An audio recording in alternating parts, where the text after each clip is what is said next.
मस्तपैकी ब्रेकफास्ट झाला आणि एक स्पॉट होता की जे मी इंस्टाग्रामवरती बरेच त्याचे व्हिडिओ बघितले होते. ते आहे जाओ फॉक्स विलेज. जे सोडले आहेत ते त्यांनी ओपन स्पेसमध्ये सोडलेले आहेत आणि त्यांच्याबरोबर तुम्ही फोटो वगैरे काढू शकता.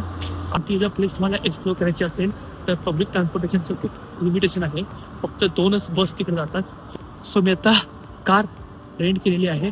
मस्तपैकी त्यांनी आपली गाडी तयार करून दिली आहे आपल्याला. असं सुंदर बर्फातून जायचं असेल तर जाओ फॉक्स विलेज जाताना टोल रोड घेऊ नका. जापनीज लोक काय करते सांगता येत नाही. जसं रस्त्यावरती कुत्रे मांजरे फिरतात तसं त्यांनी अगदी स्नो फॉक्सना सोडले. प्रचंड रिस्की होतं. आता जस्ट जाओ फॉक्स विलेज बघून आलेलो आहे आणि आता लागलेली आहे भूक. -1 डिग्री टेम्परेचर आहे. थोडा थोडा स्नोफॉल पण होतोय आणि ते मला मस्तपैकी इथं एन्सो नावाचं रेस्टॉरंट मिळालंय आणि इथं मी आज फर्स्ट टाइम ट्राय करणार आहे व्हेज रामेन. म्हणजे आपलं फायनली व्हेज रामेन आलेलं आहे. पहिल्यांदा मी ऑफिशियली जॅपनीज रेस्टॉरंटमध्ये व्हेज रामेन खाणार आहे. ओइशिना.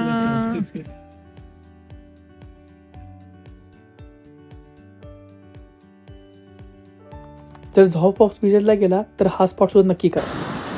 3, 2, 1 and here you go. डोळे बंद करून धबधब्याचा आवाज ऐका. तुम्हाला असं वाटेल की तुम्ही धबधब्याच्या अगदी जवळ आहात. अगर आपको वाटरफॉल देखना है, थोड़ा लेट आओगे जैसे जनवरी और फरवरी, ये आपको पूरा फ्रोजन वाटरफॉल दिखेगा. अगर आपको यहाँ पे आना है तो आपको मैप में डालना है अकीयू ग्रेट वाटरफॉल और आप सीधा इस लोकेशन पे आओगे.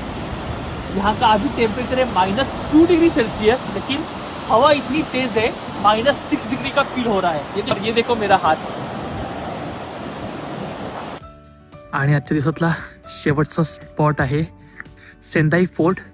तो फेमस स्टॅच्यू आहे आणि तुम्हाला या बाजूने तुम्ही इकडे बघितला तुम्हाला फुल होल सिटीचा तुम्हाला इथं पॅनोरामिक व्ह्यू बघायला मिळतो.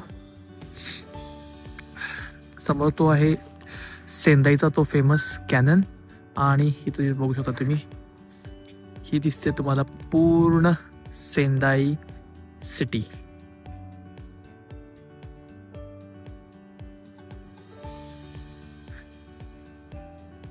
तुम्हाला आजचा व्हिडिओ कसा वाटला नक्की मला कमेंट करून सांगा. व्हिडिओ जर आवडला असेल तर लाईक आणि शेअर करा. जपानमध्ये हिवाळ्यात कुठे जाऊ असा जर प्रश्न पडला तर ही रील तुमच्या मित्राला शेअर करा. आणि हा आहे सेंदाई स्टेशनवरचा शेवटचा फोटो. उद्या मी चाललोय मात्सुशिमाला. So stay tuned for the Matsushima's video.